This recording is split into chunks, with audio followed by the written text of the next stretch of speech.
nurse and all of them, they did a delivery. Baby boy or girl? Baby boy. Baby boy.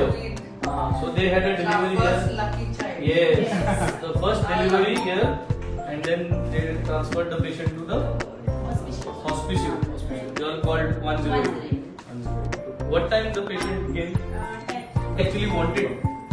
So that means we can do emergency small operations over here. We can treat. Very nice. I think let us give her a big round of applause. I have informed the health minister. I have informed Sushma that this is, we have achieved this over here, and I think we are all proud of the entire team. Received a patient, a female, a 20-year-old male at Varca Emergency Care Center around 9:45, and her condition was pretty bad. She didn't have papers, and she was not in the system. So then she came as an emergency, and we performed a delivery over here, and we delivered a baby boy successfully.